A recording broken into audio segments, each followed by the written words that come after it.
Welcome to the Mental Health Reform Podcast. Here on Mental Health Reform, we believe in starting important conversations, breaking down stigma, and highlighting the incredible work of those who dedicate their lives to making a difference in the mental health space in Ireland.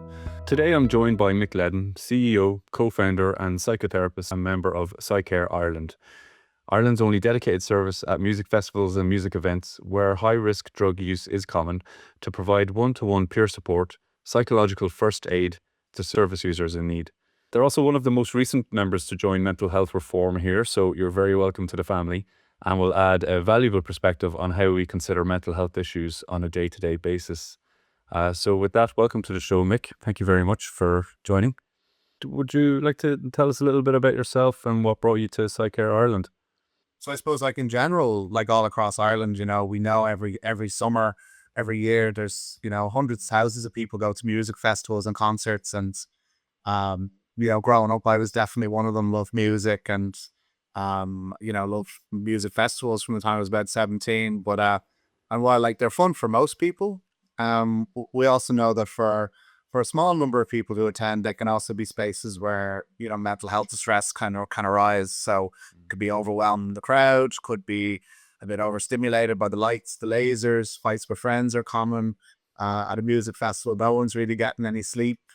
They're kind of could be crazy, chaotic places where some people's trauma might be activated given the environment. They're also synonymous with really high levels, as you said, of recreational drug and alcohol use.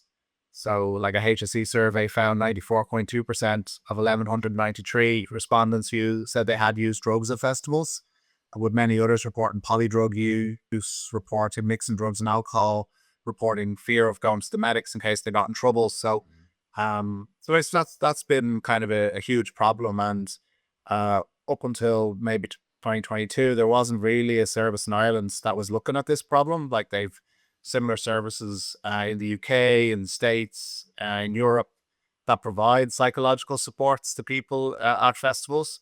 But yeah, up until then, I suppose I started to volunteer with PsyCare UK, and I realized this model was out there, and had enough like-minded people in my network after a while who felt the same.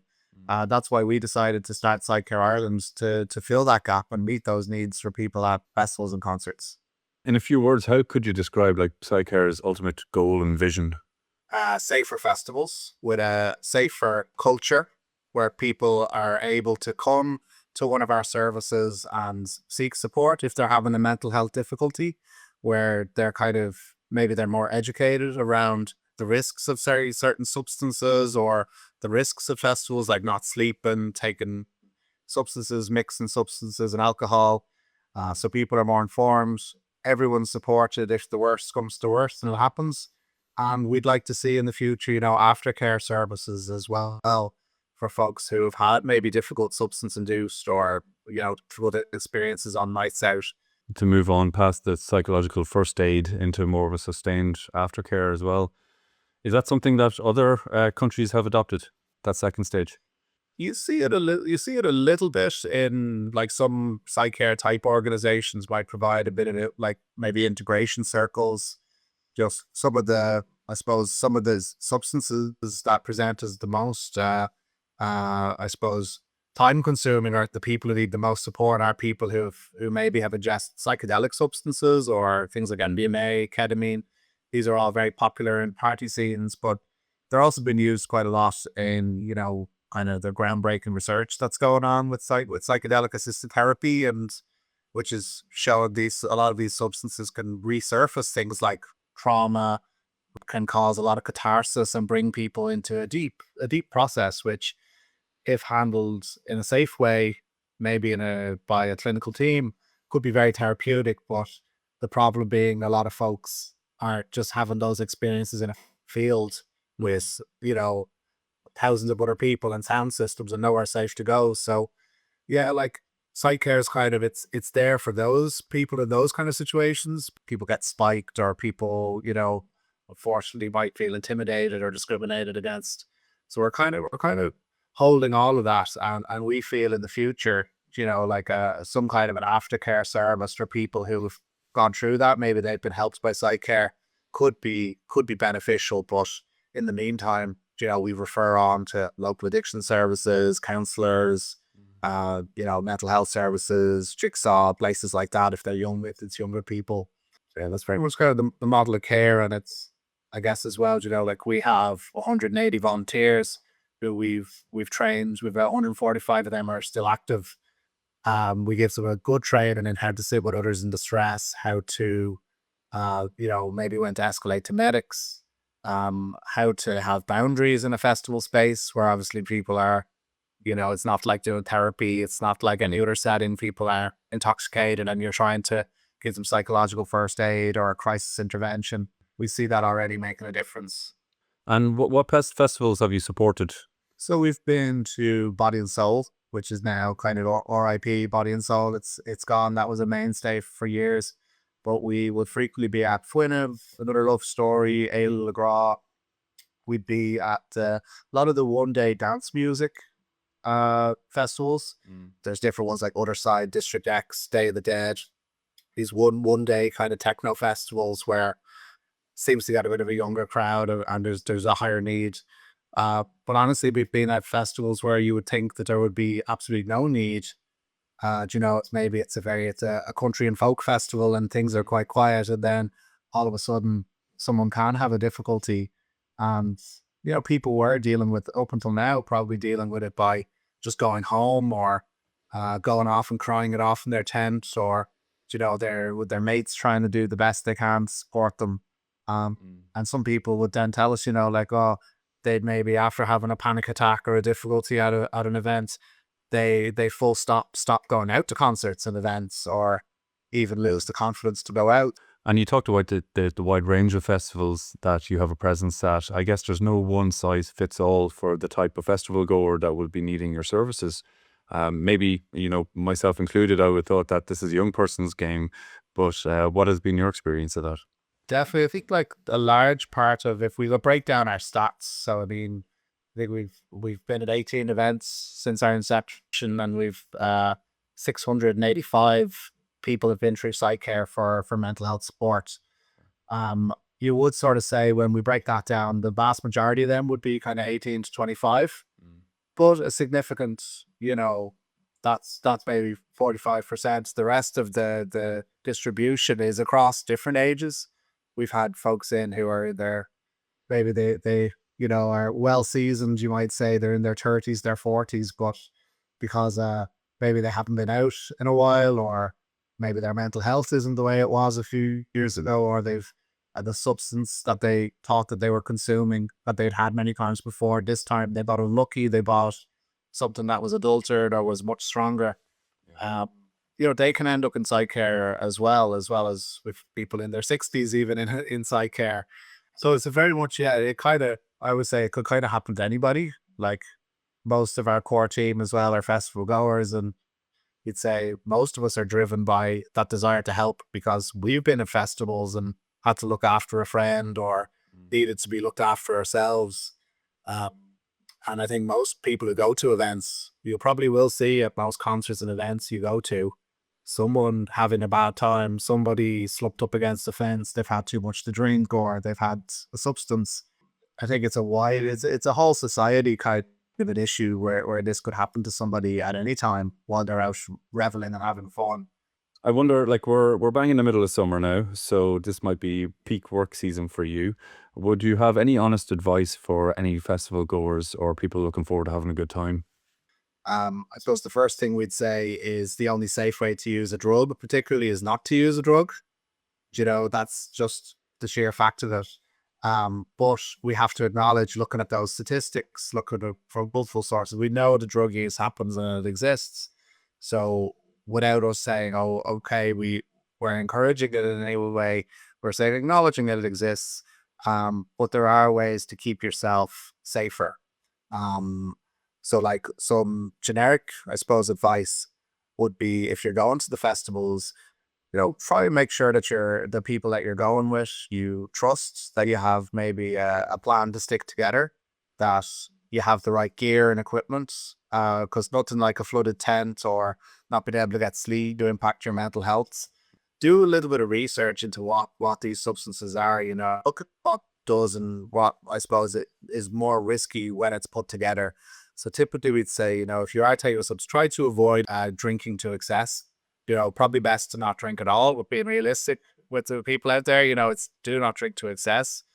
Know some of the dangerous combinations, things like mixing downers, mixing benzodiazepines, and alcohol can be very risky, as can mixing ketamine, which is a very popular dissociative drug that's out there.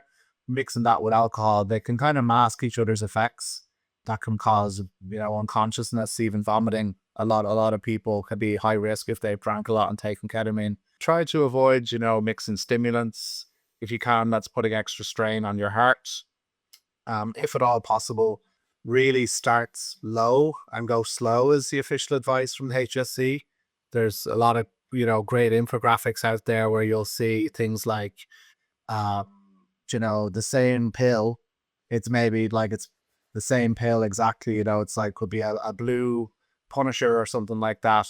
And they've tested it and they see that one has 120 mg of MDMA, which technically speaking should be a safe enough dose. But you don't know if there's a heart condition there that you don't know about. Maybe it's not safe.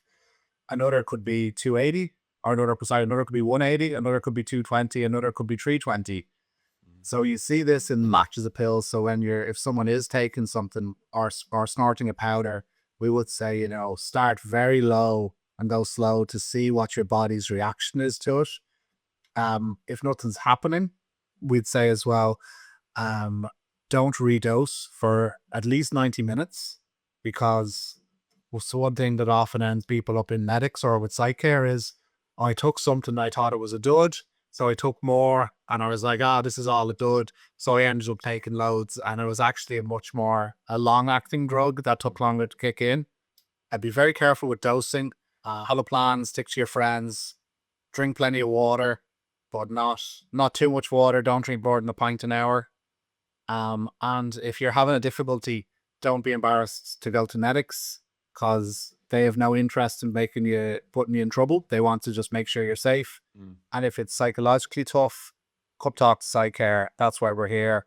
And that's why we're trying to get into all the big festivals to support people with no judgment if they're having a difficult time.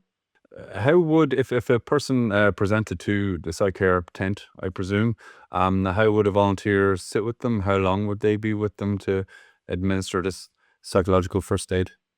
It very much depends on the person, but if you were at a festival and PsyCare is there, you'd probably see our volunteers when you're on the way in our blue high-vis vests. You'd see flags, you'd see banners, and normally the festival might share in advance that PsyCare is going to be there, if you're following them on social media.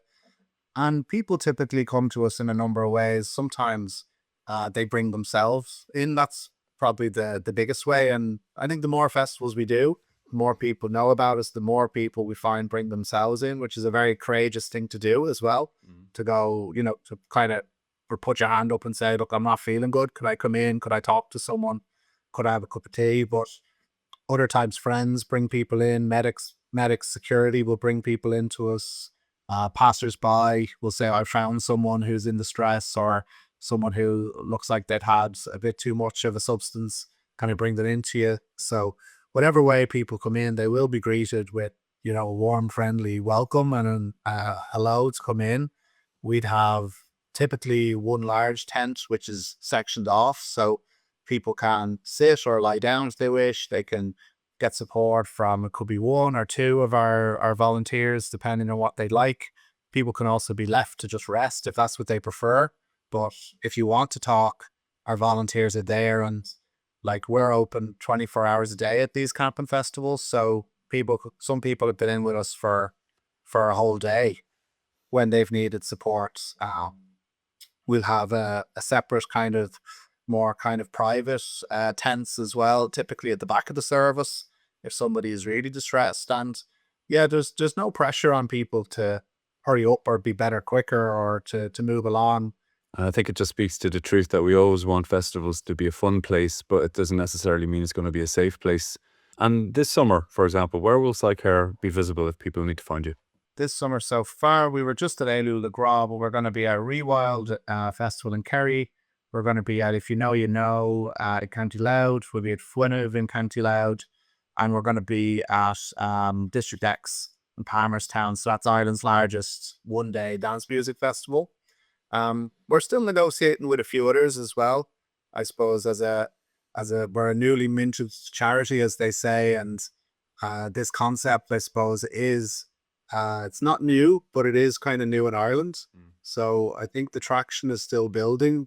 There's actually been no obligation on festivals to have anything to do with psychological support at festivals. Like in the UK, there's the Purple Guide, which is kind of like the Bible for event planning and event licenses, and that specifically outlines psychological supports, welfare. But really, up until now, there's been no kind of formal guide in Ireland. Nothing in the guidance that says psychological welfare should be considered along with physical safety and security. So again, part of being here with mental health reform, as PsyCare is hoping to change that any parent who moved their kids to a festival, anyone who's had a mental health challenge in the past, can go to a festival and know that like they're not on their own if things do take a turn.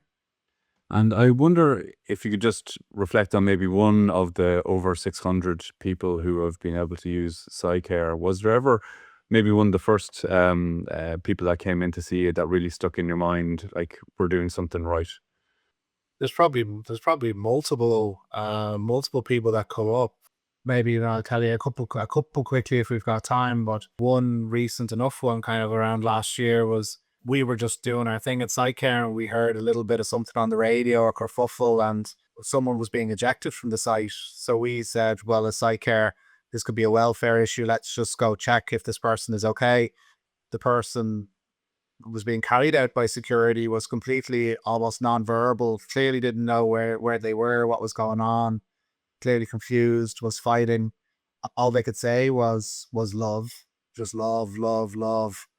But when we got to the security, they kind of said, no, this person was running around with their top off. They pushed someone, their troublemaker, were putting them out. To security, you could say that was probably, to the best of their knowledge, a problem person. But we could see really the vulnerability that was happening there, that to be in the woods, or you've fallen into a ditch or a river. Yeah.